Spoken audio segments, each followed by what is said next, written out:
Good morning, everyone, and welcome to all of you. Today, I'm going to explain Army Clerk Set 2. It is a kind of model paper. आप सभी के लिए यह अपने आप में मॉडल पेपर है। एक ऑलरेडी मैं अपलोड कर चुका हूं और यह दूसरा पेपर है आप सभी के लिए। आप सभी लोग इन सेट्स को बिल्कुल ध्यान से देखें। बिल्कुल ये ऐसा ही पैटर्न आपको मिलने जा रहा है, ऐसा ही क्वेश्चन आपको मिलने वाला है। तो आप सभी वीडियो को लास्ट तक देखें, सभी प्रश्नों पर गौर करें। पहला, choose the word which is closest in meaning to the given word. कल के सेट में मैंने बताया था कि यदि क्लोजेस्ट इन मीनिंग पूछे तो आप सिनोनिम देंगे। तो शब्द है फ्रेंडली। फ्रेंडली मीन्स होता है मित्रवत। फ्रेंडली मीन्स होता है मित्रवत, मित्र जैसा। एमिकेबल, एमिकेबल मीन्स होता है मित्रवत। हॉस्टाइल, शत्रुवत यानी शत्रु जैसा। इनिमिकल, शत्रुवत। और डल मीन्स मंद होता है। डल मीन्स फीका भी होता है और डल मीन्स नीरस भी होता है। डल मीन्स नीरस। तो आप देख रहे हैं फ्रेंडली का साइनो आपको बताना है तो आंसर एमिकेबल होगा। लेकिन इसमें और चीज़ सीखने लायक है। यदि आपसे फ्रेंडली का एंटोनिम पूछा जाए तो आप हॉस्टाइल लिख सकते हैं, आप इनिमिकल लिख सकते हैं। मैं इस तरह से सेट तैयार करता हूं कि एक आप प्रयास करेंगे और एक प्रयास में कई चीज़ें आपको मिलेंगी। दूसरा क्वेश्चन, फैटिग। फैटिग मीन्स होता है थकान। यह एब्स्ट्रैक्ट नाउन और एजेक्टिव दोनों का काम करता है। थका हुआ भी इसका अर्थ होता है। वीगर, वीगर मीन्स होता है उत्साह। वीगर मीन्स होता है जोश। एग्जॉस्ट वर्ब है, इसका अर्थ होगा थक जाना। एग्जॉस्ट मीन्स थक जाना। एंथुजियाज्म मीन्स होता है उत्साह और वियरीनेस का अर्थ होता है थकान। तो शब्द आपके सामने थकान यानी फैटिग था, तो आंसर 2 का डी होगा। इस तरह से आप शब्दों को याद करें। वीगर का सिनोनिम एंथुजियाज्म हो जाएगा। अब आप सोचेंगे या कई विद्यार्थी सोचने लगेंगे कि एग्जॉस्ट क्यों नहीं, तो इसलिए नहीं क्योंकि आप जब भी पार्ट्स ऑफ स्पीच, जब भी आप सिनोनिम या एंटोनिम दे रहे हों तो पार्ट्स ऑफ स्पीच का ध्यान रखें। यह नाउन है, यह नाउन है, इसलिए आंसर हुआ डी। अब ये जो बी में दिया गया है ना, ये वर्ब है। वर्ब कभी नहीं हो सकता नाउन का एंटोनिम और नाउन का सिनोनिम, ये ध्यान रखना है। अब आपके सामने प्रश्न तीसरा है, choose the word which is opposite in meaning, यानी विलोम शब्द बताना है, अपोजिट वर्ड बताना है। फ्रेंड शब्द है। फ्रेंड मीन्स मित्र होता है। फ्रेंड मीन्स मित्र। अलाई, अलाई का अर्थ भी मित्र होता है, सहयोगी होता है। फो, फो मीन्स होता है दुश्मन। फो मीन्स होता है शत्रु। जूरी मीन्स होता है न्याय मंडली। ए ग्रुप ऑफ जजेस को जूरी कहते हैं, वन वर्ड सब्स्टिट्यूशन में पूछता है। कंपेनियन मीन्स होता है दोस्त। कंपेनियन मीन्स होता है साथी। तो यदि फ्रेंड का साइनो पूछा जाए तो आप एल आई लिख सकते हैं, आप कंपेनियन लिख सकते हैं। फ्रेंड का एंटो पूछा गया है, इसलिए आंसर 3 का बी होगा। अब आपके सामने 4 में वर्ड है ओपैक, अपारदर्शी। ओपैक, अपारदर्शी, वन वर्ड सब्स्टिट्यूशन में भी आता है। That which light can not pass through, opaque कहलाता है। कैंडिड मीन्स होता है निःसंकोची,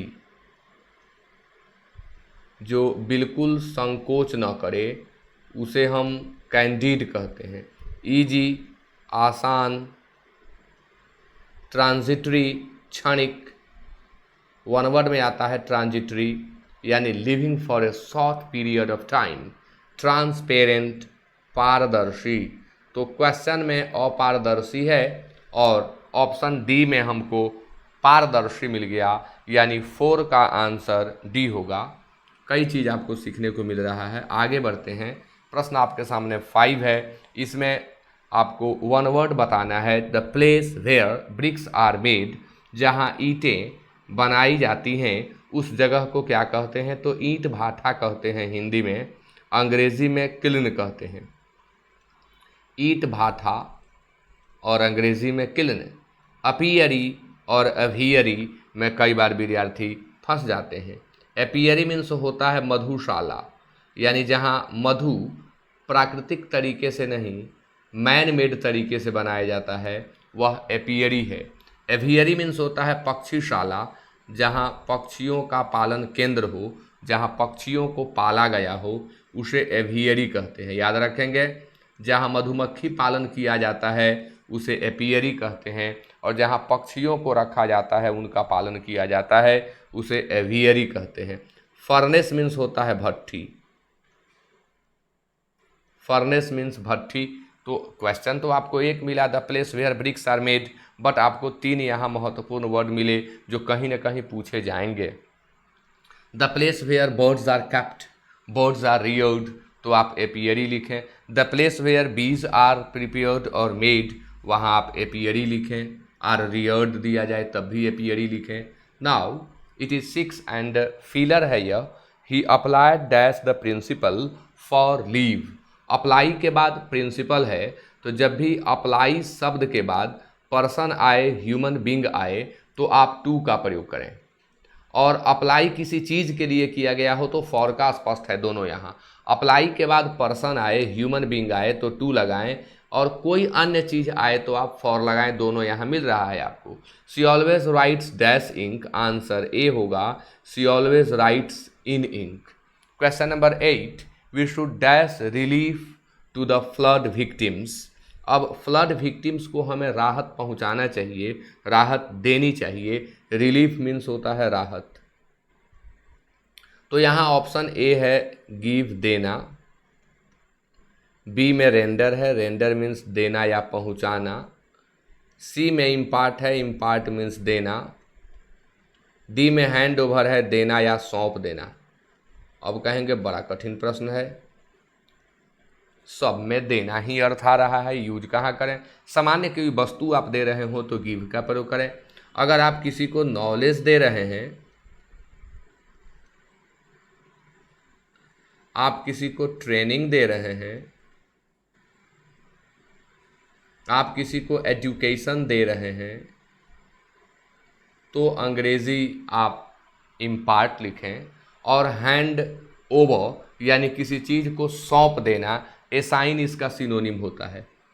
हैंड ओवर का सिनोनिम होता है एसाइन, सौंप देना, दे देना, मैंने चार्ज इत्यादि दे देना। तो 8 के लिए आंसर बी होगा। अब आप कहेंगे गिव इम्पार्ट आप क्यों सेलेक्ट नहीं किए, सबका अपना अपना प्रयोग है। रिलीफ के लिए पर्टिकुलर वर्ब होता है रेंडर, एयरफोर्स के एग्जाम में भी इसे पूछा गया था बस 5 रोज पहले। रेंडर रिलीफ, जब भी रिलीफ देने की बात आए तो ऑप्शन में से आपको रेंडर ही खोजना है और दिखेगा ही। फ्लड विक्टिम्स यहाँ दिख रहा है, फ्लड विक्टिम्स मीन्स होता है बाढ़ पीड़ितों। फ्लड मीन्स बाढ़ और विक्टिम मीन्स पीड़ित, तो बाढ़ पीड़ितों, आंसर 8 का बी होगा। Now it is 9 and it is common error, each boy has submitted there documents. अब यहाँ ट्रिक सीखें आप। यदि वाक्य के सब्जेक्ट के स्थान पर each, every, either, neither,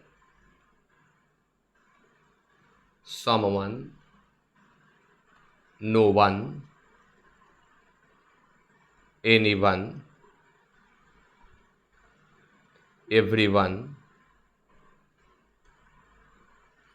somebody,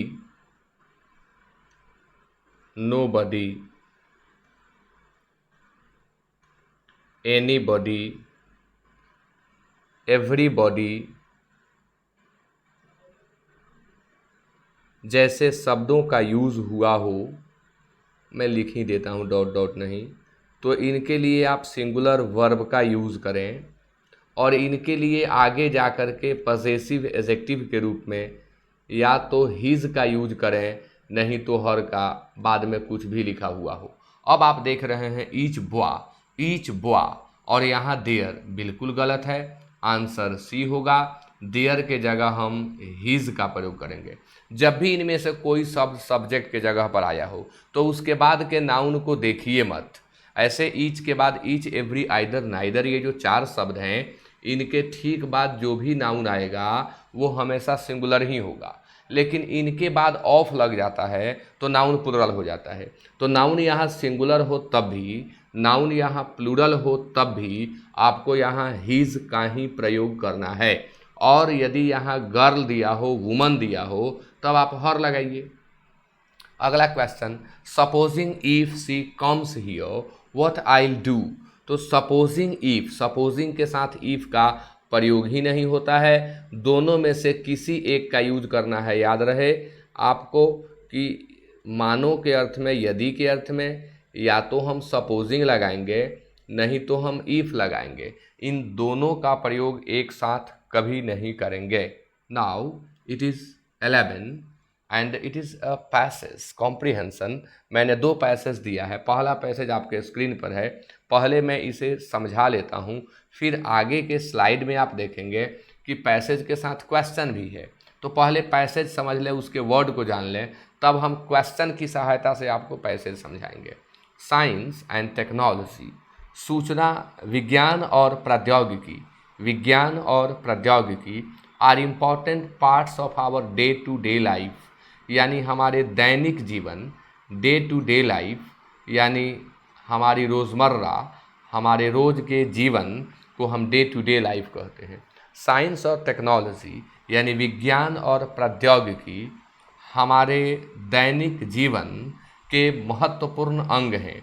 important शब्द का साइनो सिग्निफिकेंट होगा, इम्पॉर्टेंट का साइनो सिग्निफिकेंट होगा और इसका एंटो ट्रिवियल होगा। बहुत ज़्यादा पूछा जाता है, कल के सेट में भी मैंने बताया था, बार बार बताता हूँ ताकि आपको याद हो जाए सुनते सुनते। तो science and technology are important parts of our day to day life. Important का साइनो सिग्निफिकेंट और एंटो हो गया ट्रिवियल या इनसिग्निफिकेंट। वी गेट अप, हम जगते हैं।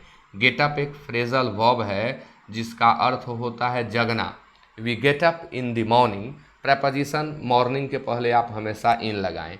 हम सुबह में जगते हैं with the ringing of our alarm clocks, यानी जब अलार्म क्लॉक, अलार्म लगी हुई घड़ी जब रिंग करती है, जब बजती है, तब हम सभी सुबह में जगते हैं। यानी साइंस का हमारे जीवन में कितना उपयोग है यह यहाँ बताया जा रहा है। And go to bed, go to bed सोने जाते हैं रात में, after switching our lights off, यानी अपने लाइट्स को बंद करके। अब देखिए, यह लाइन दे करके लेखक यह स्पष्ट करना चाहते हैं कि आप जब जगे तो अलार्म क्लॉक आपके बगल में बज रहा था, जो कि एक मशीन है, साइंस एंड टेक्नोलॉजी का एक प्रोडक्ट है। आप जब सोने गए तो अंतिम काम आपने जो किया उसमें भी आपने साइंस का यूज किया, लाइट को ऑफ किए, लाइट को ऑफ किए। यानी लेखक इस लाइन से यह दिखाना चाहते हैं कि हम अपने दिन भर के एक्टिविटी में, रोज़मर्रा में केवल साइंस और साइंस का ही यूज़ कर रहे हैं। All this luxuries, luxuries means होता है विलासिता की वस्तुएं, विलासिता की वस्तुएं, लग्जरीज भोग की चीज़ें।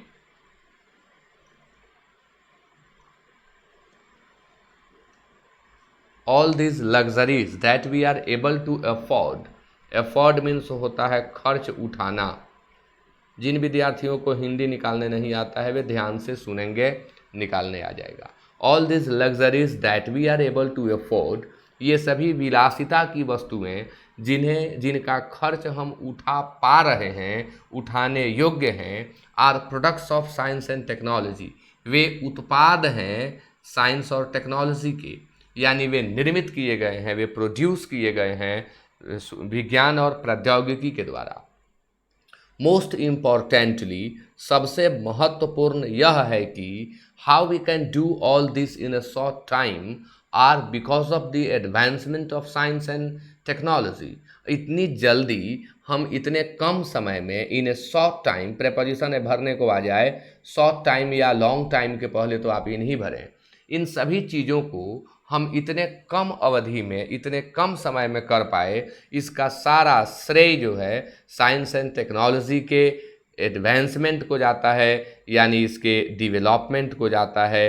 एडवांसमेंट का सिनोनिम पूछा जाए तो आप डेवलपमेंट लिखेंगे। साइंस एंड टेक्नोलॉजी के विकास का यह श्रेय है कि हम इतने कम अवधि में इन सारी भोग विलासिता की चीज़ों को प्राप्त कर लेते हैं।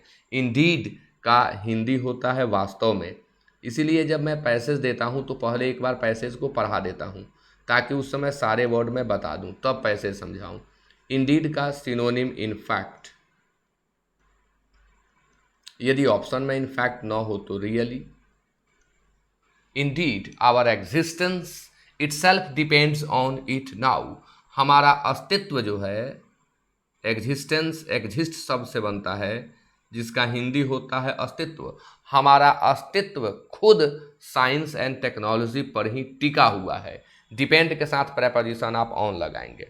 Every day new technologies are coming up, रोज नए तकनीक आ रहे हैं।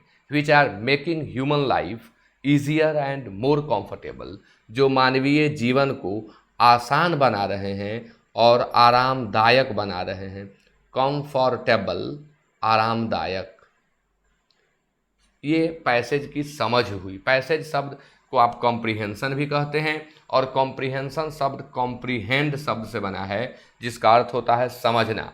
कॉम्प्रीहेंड मैं यहाँ लिख देता हूँ, कॉम्प्रीहेंड का अर्थ होता है समझना। यानी पैसेज की समझ अगर आपको नहीं है तो आपसे नहीं बनेगा वो।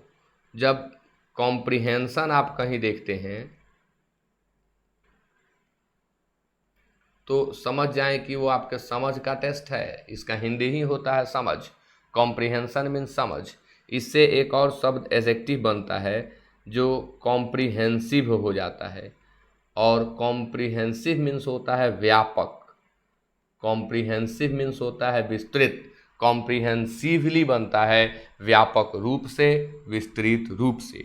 अब आप प्रश्न देखेंगे, new technologies are making our life, तो आपने पढ़ा था, लास्ट में था कि new technologies, everyday new technologies are coming up which are making, यानी new technologies are making human life easier and more comfortable.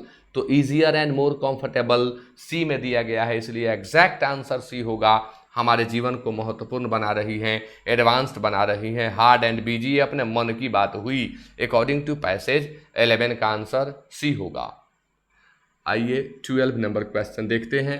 What is the mood off the passage. अब air force के एग्जामिनेशन में पूछ दिया कि पैसेज का mood क्या है, एक क्वेश्चन में पूछा गया था। अब सारे विद्यार्थी कंफ्यूज कि पैसेज का मूड क्या है, यानी बताना होता है कि लेखक किस नज़रिए से इस पैसेज को लिखा है। कई तरह के नज़रिए होते हैं, जैसे मैंने यहाँ डेस्क्रिप्टिव लिखा है। डेस्क्रिप्टिव मीन्स होता है वर्णनात्मक, यानी जब लेखक सिर्फ वर्णन किया हो, कोई चीज़ आपके सामने डिटेल फॉर्म में लाया हो, तो आप लिख देंगे कि पैसेज का मूड जो है डेस्क्रिप्टिव है।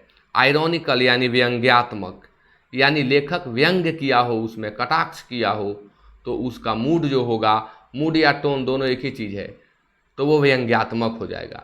रिडिकुलस क्या है, कुछ हास्य किया होगा, चिकोटी काटा होगा हास्य करके, हास्यास्पद, तो उसे रिडिकुलस टोन कहेंगे।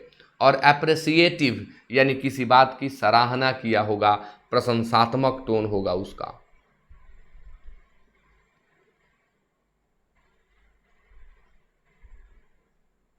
तो पैसेज को पढ़ करके यह निकाला जाता है कि क्या सेंस दे रहा है। मैंने पहले पढ़ा है इसको, अभी यहाँ आप सभी देख रहे थे, मैं पैसेज को समझा रहा था। आपने क्या देखा, साइंस एंड टेक्नोलॉजी के ऊपर आपको इन्फॉर्मेशन दिया लेखक ने, तो ऑप्शन में इन्फॉर्मेटिव भी रहता तो भी हो जाता। इन्फॉर्मेटिव मूड है, लेखक कुछ हमें सूचना, कुछ जानकारी देना चाहते हैं।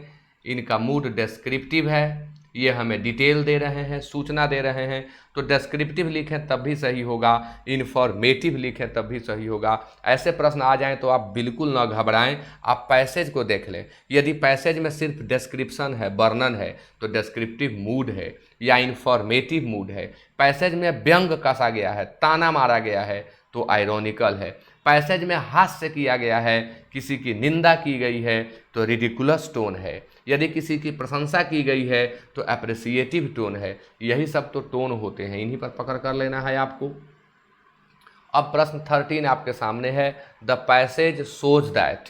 अब इस तरह का जब प्रश्न आएगा तो आप चाहेंगे कि हम लाइन से मिला के लिख दें, नहीं।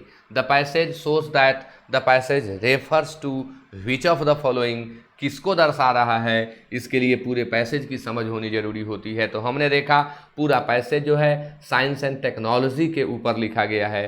तो पैसेज ये क्या दर्शाया है, तो we are free from anxiety, हम सभी चिंता से मुक्त हैं। ऐसा तो पैसेज में कहीं नहीं कहा गया कि हम सभी चिंता से मुक्त हैं। We are dependent on science and technology, passage में कहीं नहीं कहा गया कि we are dependent on science and technology. We are scientists कहीं नहीं कहा गया, वी आर मशीन्स कहीं नहीं कहा गया। जो मैंने आपको अभी अभी कहा कि आप चाहेंगे कि लाइन से मिला के ऐसे प्रश्न का आंसर दे दें तो कठिन है। देखिए कल के पैसेज में जो मैंने क्वेश्चन दिया था वो अलग तरह के थे, आज जो मैं क्वेश्चन दे रहा हूँ ये अलग तरह के हैं। यानी हर तरह का क्वेश्चन मैं आपको बता रहा हूँ जो आपसे पूछा जा सकता है। मैं हर तरह का टाइप आपको समझा दूंगा पैसेज में क्या कोई पूछ सकता है। अब जब इसको हमने पढ़ा तो एक मन में व्यू आया कि भाई सुबह हम जगते हैं बेल बजने से और रात में सोने जाते हैं तब तक साइंस का ही यूज़ करते हैं। यानी डिपेंड तो हैं हम, हमारा जीवन जो है वो इस पर डिपेंड कर गया है। एग्जैक्ट शब्द में नहीं है बट है। तो आंसर हमारा 13 का बी होगा कि we are dependent on science and technology, यानी हमारा अस्तित्व जो है ना वो साइंस एंड टेक्नोलॉजी पर ही टिका हुआ है। 13 का आंसर बी होगा। अब आपके सामने अगला पैसेज आ गया। 2 पैसेज मैंने लिया है आज, कल वाले में भी 2 पैसेज था। क्वेश्चन थोड़े कम किए हैं क्योंकि आगे मैंने सेंटेंस अरेंजमेंट भी दिया हुआ है आज के सेट में। द इंडियन इंडिपेंडेंस मूवमेंट, यानी भारतीय स्वतंत्रता संग्राम, मूवमेंट मीन्स आंदोलन होता है और इसी मूवमेंट का अर्थ गति भी होता है, आंदोलन और गति दोनों। The Indian independence movement was a series of historic events. Historic means ऐतिहासिक तो हम कहें, लेकिन यह दर्शाता है महत्वपूर्ण को। इतिहास की वह चीज़ जिसमें काफ़ी महत्व हो उसे हिस्टोरिक कहते हैं, हिस्ट्री का एडजेक्टिव है। तो इंडियन इंडिपेंडेंस मूवमेंट में ए सीरीज ऑफ हिस्टोरिक इवेंट्स मिलेंगे, इतिहास की कई महत्वपूर्ण घटनाएं। इवेंट्स मीन्स होता है घटनाएं, कई महत्वपूर्ण घटनाएं मिलेंगी with the ultimate aim of ending the British rule in India. और सबका एक मात्र लक्ष्य, एक ही लक्ष्य, एम मीन्स लक्ष्य। एम का सिनोनिम आपसे पूछ दिया जाए तो आप एंड लिखेंगे। एंड मीन्स लक्ष्य होता है, ऑब्जेक्टिव मीन्स लक्ष्य होता है, एम्बिशन मीन्स लक्ष्य होता है। ये सब आप याद करें। ई एन डी एंड, समाप्त। एंड मीन्स लक्ष्य भी होता है। सबका अल्टीमेट एम था, एकमात्र गोल था, गोल, एकमात्र गोल था कि ब्रिटिश रूल को भारत से हटाना है, भारत में इसे समाप्त करना है, इंड कर देना है। अब इंड का अर्थ समाप्त है, यहाँ मैंने इंड का अर्थ लक्ष्य बताया, ध्यान दीजिएगा। The movement spanned from 1857 to 1947, 1857 से 1947 तक चला। स्पैन मीन्स होता है अवधि, SPAN, और उसी SPAN का यहाँ वर्ब के रूप में यूज हुआ है। द मूवमेंट स्पैंड, यानी यह आंदोलन 1857 से 1947 तक चला। The first nationalistic revolutionary movement, पहला राष्ट्रवादी नेशनलिस्टिक, पहला राष्ट्रवादी क्रांतिकारी, रेवोल्यूशन से एडजेक्टिव बनता है रेवोल्यूशनरी। पहला राष्ट्रवादी क्रांतिकारी आंदोलन भारतीय स्वतंत्रता के लिए इमर्ज फ्रॉम बंगाल, यानी कहाँ से इस आंदोलन की शुरुआत हुई, तो यह प्रकट हुआ बंगाल से।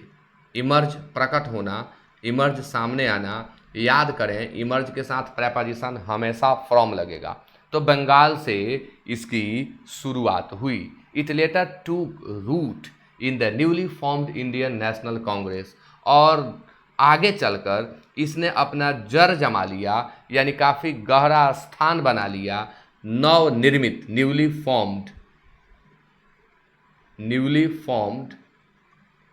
नवनिर्मित इंडियन नेशनल कांग्रेस में। इंडियन नेशनल कांग्रेस की उसी समय स्थापना हुई थी और इसने वहां अपने पैर को जमा लिया विद प्रोमिनेंट मॉडरेट लीडर्स। और इसमें कई प्रमुख नेता थे जो मॉडरेट विचारधारा के थे, शालीन विचारधारा के थे, उदारवादी विचारधारा के थे। मॉडरेट मीन्स होता है उदारवादी, इसका एंटोनिम होता है एक्सट्रीमिस्ट, उग्रवादी। तो कई नेता, प्रोमिनेंट मीन्स होता है प्रमुख, वरिष्ठ। कई नेता उदारवादी थे, कई नेता उग्रवादी भी थे, एक्सट्रीमिस्ट थे। Moderate leaders seeking only their fundamental right to appear for Indian civil service examinations in British India. अब नेशनल कांग्रेस के जो प्रोमिनेंट उदारवादी नेता थे वे प्रयास कर रहे थे कि उनका फंडामेंटल राइट, मौलिक अधिकार उन्हें मिल जाए और इससे वे इंडियन सिविल सर्विस एग्जामिनेशन जो ब्रिटिश के समय में हो रहे थे उसमें वे शामिल होने लगें। इसके लिए वे प्रयास कर रहे थे। As well as more rights for the people of the soil, साथ ही साथ वे लोगों के अन्य अधिकारों के लिए भी अग्रसर थे, प्रयासरत थे। सोइल मीन्स मिट्टी, भारत की बात हो रही है यहाँ। The early part of the 20th century saw a more radical approach, यानी 20वीं शताब्दी का जो पहले का पार्ट रहा, यानी 1947 के पहले की बात है, ये जब शुरू हुआ 19 के बाद का, तब की बात है। The early part of the 20th century saw a more radical approach, एक बहुत बड़े अप्रोच को देखा गया इस सदी के दौरान टूवर्ड्स पॉलिटिकल सेल्फ रूल। किसकी ओर? तो राजनीतिक सेल्फ रूल की ओर, जिसे प्रपोज किया गया उन लीडर्स के द्वारा जिसमें लाल, बाल और पाल थे। आपने इतिहास पढ़ा होगा और इतिहास में लाल, बाल और पाल फेमस हैं। ये जो सिद्धांत लाया गया लाल, बाल और पाल के द्वारा लाया गया, बिपिन चंद्र पाल हैं और बाल गंगाधर तिलक हैं और लाल से लाला लाजपत राय हैं। चलिए, हमें भी याद आ गया। अब आपके सामने पैसेज है। What was the aim of Indian independence movement? It is so simple and स्पष्ट है, एकदम लाइन से मैच करेगा कि इसका एम क्या था। तो the Indian independence movement was a series of historic. पूछा जाता कि क्या था इंडियन इंडिपेंडेंस मूवमेंट, क्या था, तब लिखते कि it was a series of historic events. Passage में ध्यान देना होता है कि हमसे पूछा क्या जा रहा है। ये नहीं पूछा गया कि क्या था इंडियन इंडिपेंडेंस मूवमेंट, ये पूछा गया कि इसका गोल क्या था, इसका ऑब्जेक्टिव क्या था। तो इसका ऑब्जेक्टिव था, अल्टीमेट एम था इसका कि ending the British rule in India, Bharat में ब्रिटिश रूल को समाप्त करना। अब इनरीच मीन्स होता है समृद्ध बनाना, इनरीच मीन्स होता है समृद्ध बनाना, जिसका सिनोनिम होता है प्रॉस्पर, जिसका सिनोनिम होता है थ्राइव। तो to end the British rule in India, यानी आंसर 14 का सी होगा। पार्टिसिपेट के साथ फिक्स्ड प्रेपोजिशन हमेशा आप इन लगाएं, पार्टिसिपेट इन में भाग लेना। तो 14 का आंसर सी होगा। 15 है, what was the duration of the movement, movement की अवधि क्या थी। तो यहाँ मैंने ड्यूरेशन यूज कर दिया और यहाँ लेखक ने स्पैन यूज किया था। The movement spanned from, span का सिनोनिम यहाँ ड्यूरेशन होगा, फ्रॉम 1857 टू 1947, यानी इट वॉज फ्रॉम 1857। आंसर 15 का ये होगा। आप ध्यान देंगे, कई बार क्या होता है, आप यहाँ स्पैन पढ़ रहे हैं, अब सोचेंगे कि ऑप्शन में भी हमें स्पैन मिले, जरूरी नहीं है। देखिए यहाँ ड्यूरेशन मिल गया, यानी लेखक आपको कंफ्यूज करा देने के लिए जो वर्ड उसने पैसेज में यूज किया उसे वह क्वेश्चन में नहीं दे करके उसके सिनोनिम को दे देता है। तो आपको इस पर भी ध्यान देना होगा। 15 का answer A. Now it is 16 and the question is the first nationalistic revolutionary movement emerged from। ये भी लाइन से लाइन मिल रहा है कि कहाँ से इमर्ज हुआ, कहाँ से प्रकट हुआ, कहाँ उत्पन्न हुआ। तो लाइन में मिला था बंगाल, इमर्ज्ड फ्रॉम बंगाल, कहाँ से, तो बंगाल से। तो 16 का आंसर भी होगा। बाकी सब तो दिया जाता है क्योरम पूर्ति के लिए। अब आपके पास 17 है क्वेश्चन कि लाल, बाल, पाल, वर। लाल बाल पाल कौन थे? तो मैंने कहा लाला लाजपत राय, बिपिन चंद्र पाल और बाल गंगाधर तिलक। ये कौन थे? तो ये लीडर्स थे, मॉडरेट लीडर्स थे ये भारत के, और इन्होंने भारतीय स्वतंत्रता संग्राम में काफ़ी भूमिका निभाई थी, जैसा कि यहाँ कहा गया है। इनका अप्रोच जो था वो रेडिकल था और पॉलिटिकल सेल्फ रूल ये चाहते थे। ये कौन थे? तो लाल बाल पाल पॉलिटिकल सेल्फ रूल चाहते थे। यानी ये कौन थे? साइंटिस्ट्स ऑफ इंडिया, सोच के आंसर दीजिए। Farmers of India, leaders of India, followers of the Britishers. तो आंसर क्या होगा? Leaders of India. ये भारत के लीडर्स थे। फॉलोअर मीन्स अनुयायी होता है, ये अंग्रेजों के चमचे नहीं थे, ये लीडर्स ऑफ इंडिया थे, ट्रू सन्स ऑफ इंडिया थे। 17 का आंसर सी। 18 में सेंटेंस अरेंजमेंट है। सेंटेंस अरेंजमेंट पर मैंने स्पेशल वीडियोस अपलोड कर दिए हैं। कैसे सेंटेंस अरेंजमेंट बनता है मैंने डिटेल में बताया हुआ है, आप इसी वीडियो के डिस्क्रिप्शन में जा कर के देख सकते हैं सेंटेंस अरेंजमेंट कैसे बनाते हैं। बिल्कुल आपको बनाने आ जाएगा, उन सभी वीडियोस को आप देख लें, ऑलरेडी अपलोडेड हैं। बनाने नहीं आता है तो ज़रूर देखें, आ जाएगा बनाने आपको। बेसिक रूल होता है जो ये जो टाइप आपके सामने है, इसका बेसिक रूल मैं केवल बता देता हूँ।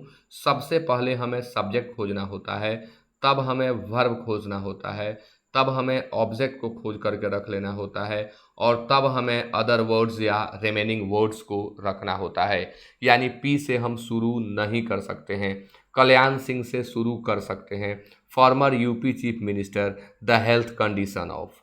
अब सजा करके देखेंगे तो एकदम स्पष्ट दिख रहा है कि आंसर पी से शुरू नहीं होगा, तो इसे काट दीजिए। जब भी आप सीख रहे हों तो आप इसी तरह के विधि का यूज़ करें, आपके लिए सुगम होगा। जब आप सीख रहे हो तब तो ये आपका पी से शुरू नहीं होगा, कल्याण सिंह से हो सकता है और एस से हो सकता है, यानी क्यू से और एस से, क्यू से और एस से। यानी अब हम क्या करें?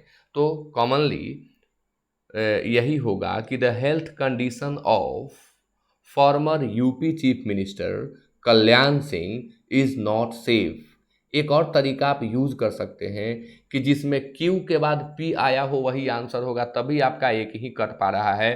तो आंसर हो रहा है आपका, सबसे पहले आप लिखेंगे एक नंबर में द हेल्थ कंडीशन ऑफ। अब पूछना है ना किसका हेल्थ कंडीशन, तो आप लिख देंगे कल्याण सिंह, तो ये छूट जाएगा।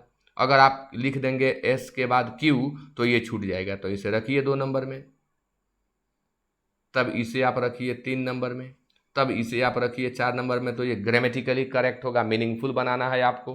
तो the health condition of former UP chief minister Kalyan Singh is not stable. यानी कल्याण सिंह जो उत्तर प्रदेश के चीफ मिनिस्टर हैं, उनकी स्वास्थ्य की स्थिति स्थिर नहीं है, यानी वो स्टेबल नहीं है।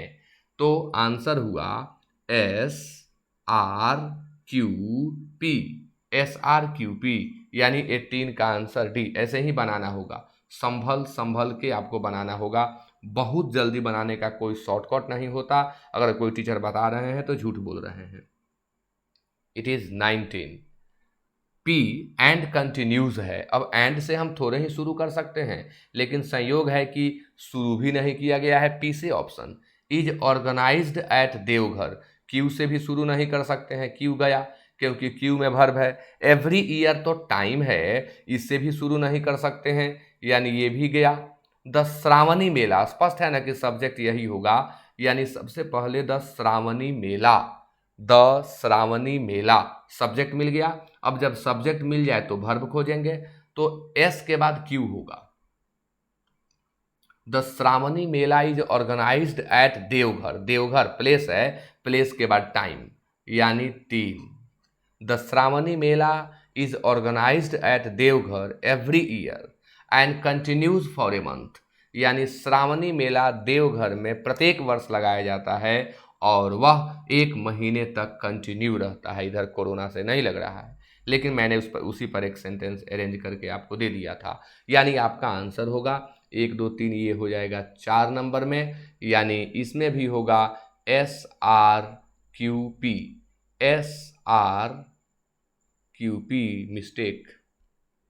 मिस्टेक जो दिया गया है उसमें एस क्यू आर पी है, एस आर क्यू पी है ही नहीं, एक बार चेक करें एस क्यू से।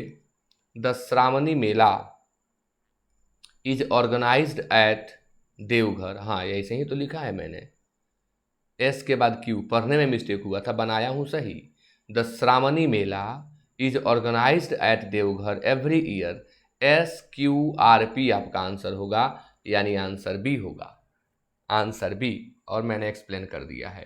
अब है choose the word which is wrongly spelled, उस शब्द को चूज करें जिसका स्पेलिंग गलत है। साइकोलॉजी मीन्स मनोविज्ञान, बिल्कुल सही है।